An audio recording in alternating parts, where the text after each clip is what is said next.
Hi everyone, it's Clive. Welcome to the Mitchell Brewery. I've got the boiler on. I'm ready to brew up a batch of one of my favourite Nottingham beers, Harvest Pale Ale. Let the brewing fun begin. The boiler had reached 100 degrees C and it's now cooling down to less than 80.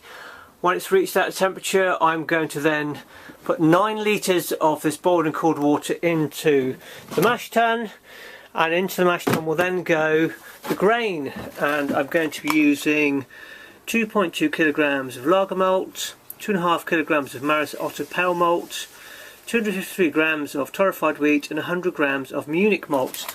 That will then sit in the mash tun for an hour and a half to steep and dissolve the sugars from the grain. And in the meantime then I'll get this boiler back up, filled up and boiling again. So let's get on with the mashing.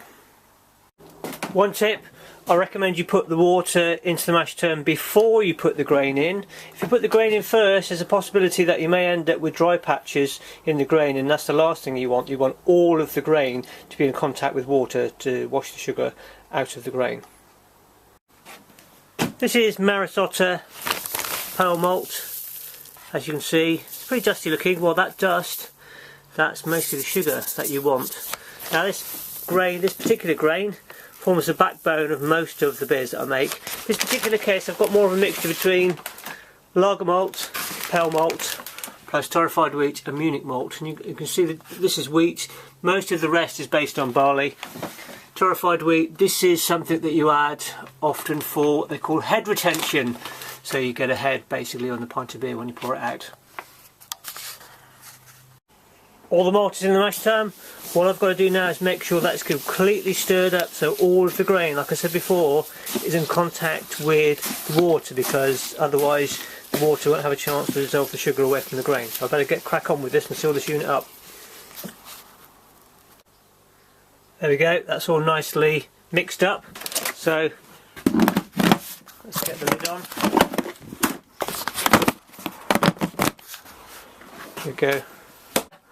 I made this cover to give the mash tun a little bit of extra insulation, just to keep the warmth in.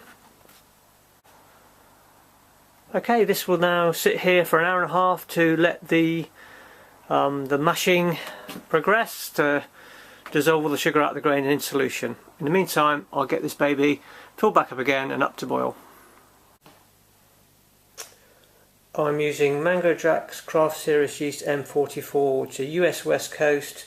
This is good for IPAs. What I've done is I've boiled and cooled 110 mils of water, and basically I'm just going to sprinkle this into here and allow it to rehydrate before I pitch it into the beer. Time to reveal the mash tun. Let's take off the cover. This is one of my favourite moments in brewing, where you take the lid off the mash tun. Oh, lovely malty Ovaltine goodness of the mash. What I do now is I will turn on the tap and drain off the first flush of sugary solution from the mash tun, because this first flush will be full of sediment, and what I'll do is I'll tip it back in the top here. This bed will act as like a filter bed and capture some of the particles in here, and then I will then start sparging with the boiled and cooled water. Sparging is the next phase. You can see my boiler is filled up, the water is boiled and then cooled to less than 80.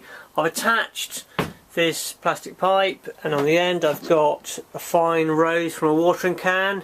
The water will sprinkle through there, and all of this water from here will go through here, and it will wash out the sugar from the grain, and it will drain into this container. This is then called the sweet wort, which will then go back into the boiler and boil up, and then we add the hops, and that adds the bitterness, and that then becomes converted from sweet wort to bitter wort. So this is the sparging in action. You can see I just play the water across the surface of the grain. The aim is to ensure that the grain stays submerged under the wash water, And here we go, this is the sweet wort draining into the container here. Sparging takes about 15-20 minutes. Sparging took about 20 minutes, and what I've done with the sweet wort, I've popped it back into the boiler to set it boiling again. At this point it's about 57 degrees centigrade, so it's going to take a while to get back up to 100 before we can add the hops. And as you can see, the yeast is hydrating nicely. Ready for the hop boil, so I now have to start weighing out some hops and I'll add them into the sweet wort. First up, Cascade, here we go, and what we have here is vacuum packed leaf hops as opposed to pellet hops. So these are basically hop cones which have been dried and then vacuum packed and sealed to keep them from going off, I suppose. I'm just going to weigh them out, and 20 grams of Cascade, 20 grams of Magnum and 10 grams of East Kent Goldings is going to go in at this stage. Give the hops a little bit of a stir and then just breathe in the fantastic aromatic aromas that are given off when the hops are first added.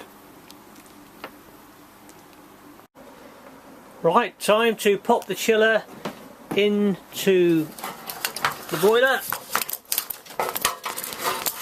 Turn it up.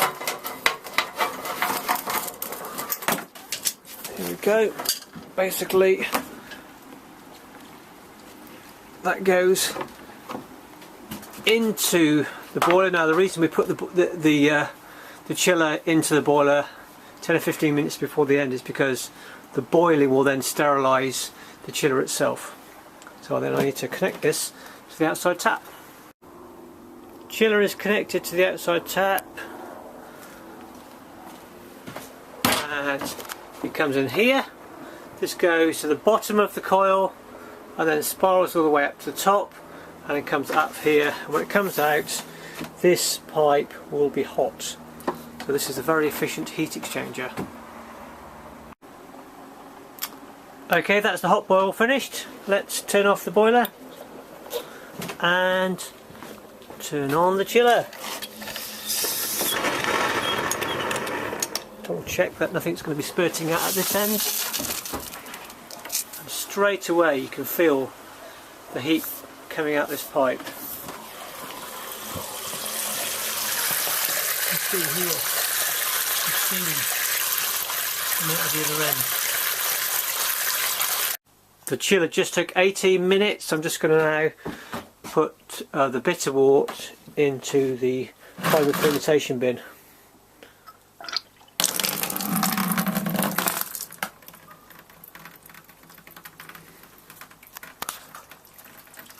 Here we go.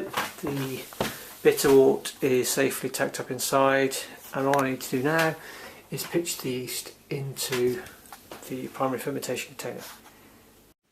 Okay, it's 1 week later and the primary fermentation has finished, and I'm all geared up now to siphon this early stage first fermentation into the pressure barrel with some sugar. I've got 71 grams of sugar.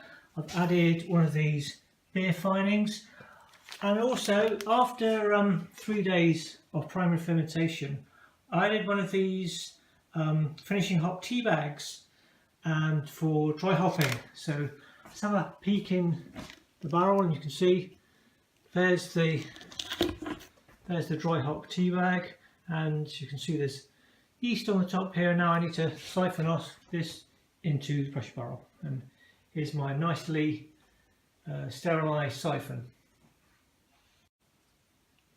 There we go, this is siphoning in action. And into the barrel. I've also siphoned off a couple 100 mils to measure the gravity at this stage of the process.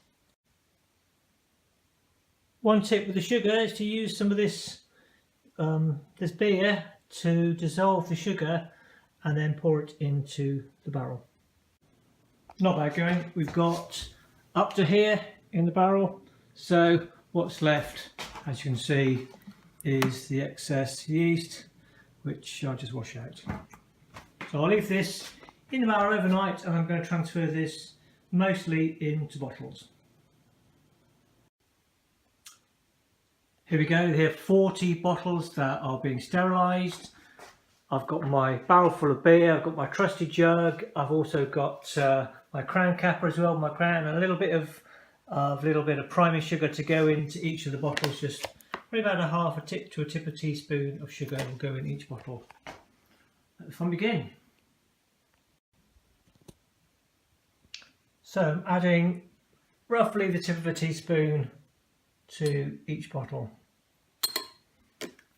and then I'm just literally just topping up with beer.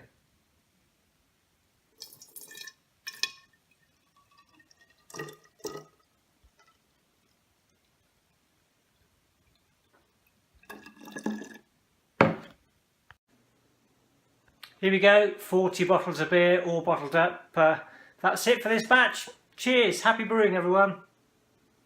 Okay, this is the before I open the beer. And afterwards. Oh no, it's still, oh dear, it's still not good. I think this is a salutary lesson in overcarbonation.